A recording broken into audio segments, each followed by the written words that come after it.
What's up, YouTube? This is DBZ439 bringing you probably the best deck in Yu-Gi-Oh right now, and that is Nekroz. Before we get onto this video, there are many variations you can run of Nekroz, especially the Clown Engine. However, I've been playtesting and I didn't really like it that much, so I decided to stick with the pure build. I feel more comfortable with it, and I put some interesting tech cards in there. So, without any further ado, let's get on to this deck.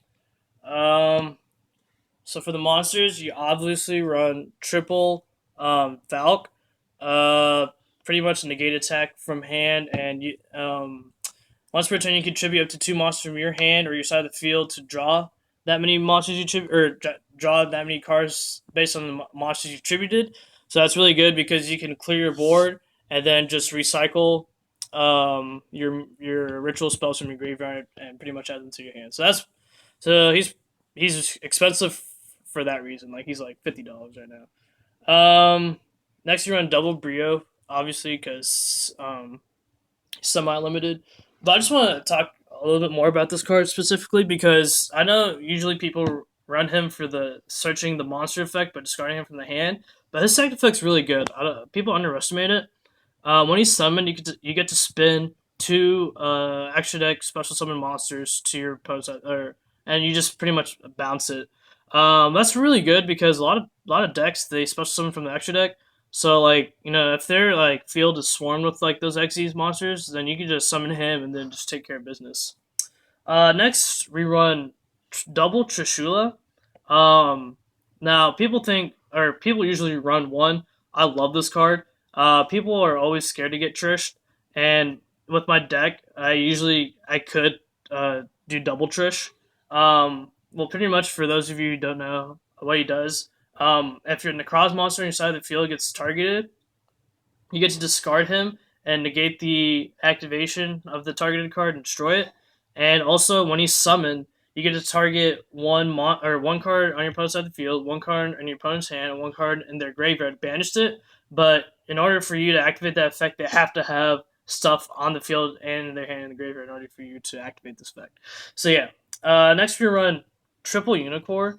Probably the most important card of this deck because as long as he's on your side of the field, all special summon monsters from the extra deck, their effects are negated. His other effect's pretty neat. When he's in your hand, you can discard him to add an across monster from your graveyard to your hand. And also, you usually use Kaleidoscope to send the Herald of Arclight. And with the using the Herald of Arclight getting sent to the grave, you get to search a ritual spell or monster. So that's really powerful. And he's also level 4, so like you can use him as a rank 4 material. Next, you run double Colossus. Pretty much you discard him and you get to search a ritual spell. But his other effect's really good when he's on the field, which you barely have him on the field, but you usually have him on the field for like your plan C type deal. During either player's turn, you can target one, I think, extra deck monster your opponent controls, and that monster will have 0 attack and inspection negated. And he has a big butt, so that's really good. Next, you run one decisive armor. He's pretty much the honest of the deck. You get to target one across both sides of the field, gets 1,000 attack and defense. And if he's on the field, you could target one set card your opponent controls and banish that target. So that's really good. He's the biggest one. He's level 10. And then next you run one Gungear. People either side him or don't even run him at all. I really like Gungear. His effects are really good.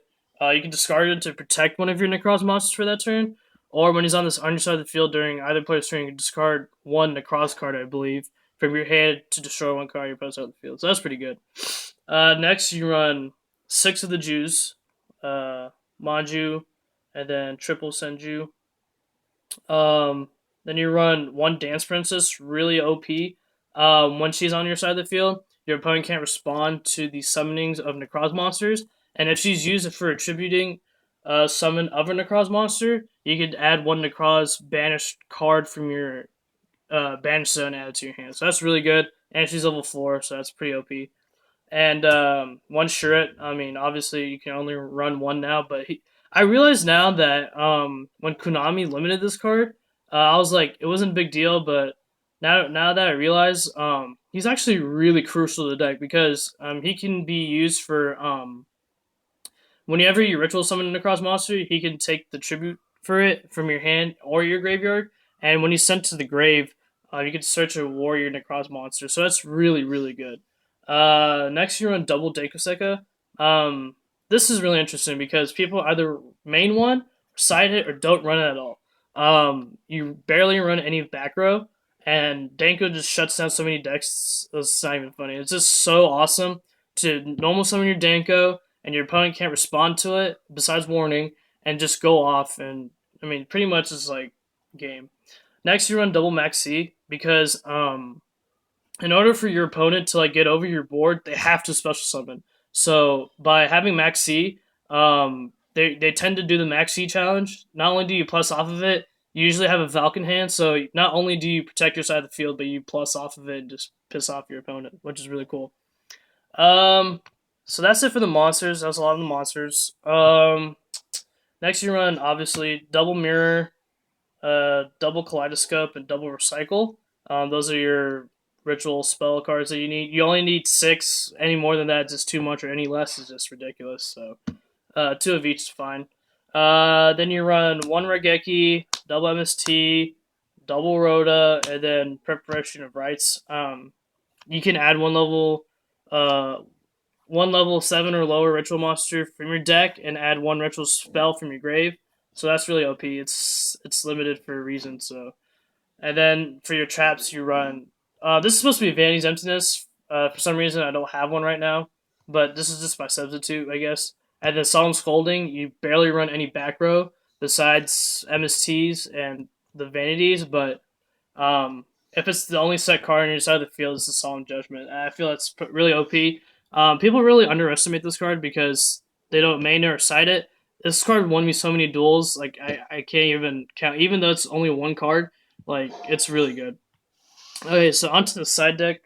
We run double effect Veiler. You have no monster effect negation besides effect Veiler or besides Unicorn, and so this is a really good card to side in. Also, you run 1 Retaliating Sea, also for the fact that you can search out your maxis, which is really cool. Since you can't run Imperial Iron Wall, you run Triple Lancia. Really good against the mirror match, and then probably your toughest matchup would probably be Infernoids. So this card essentially destroys Infernoids. Double Shadow. I know this is showing light, but this is supposed to be Shadow in Prison Mirrors. Um, you have the Jews that they're light, so that's why you don't want to run the light. Shadow kills more decks, so yeah. Double Mind Crush, Mirror Match, and decks that heavy search, obviously. And now double Mirror Force. I'm planning to put in breakthroughs because I don't have enough effect negation, but also Mirror Force is really good because there are times where you don't have a board, so Mirror Force can help you destroy your opponent monsters. And then last, you run triple Fairy Wind, especially against the clean matchup. I know you run double MST, but Floodgates also kill you, so that's why you need to run the triple Fairy Wind. Next, for the extra deck, Dragon Master Knight for Kaleidoscope. You can send him to special summon Valk and Unicorn from your hand, so that's pretty good, and he looks freaking awesome. Next, you run double Herald of the Arclight. Kaleidoscope target for Unicorn. When he's sent to the grave, you get to special summon one, or you get to add a ritual monster or spell card from your deck to your hand, so that's really good. And next for your generic rank 4s, you have Dark Rebellion, Exciton, Castell, 101, Cowboy, Diamond, Ptolemaeus, Karen Gorgon, Harlan Draco, Rhapsody, Roach, and finally Abyss Dweller. So yeah, YouTube, thank you for watching. If you have any questions or comments, please post them down below the video.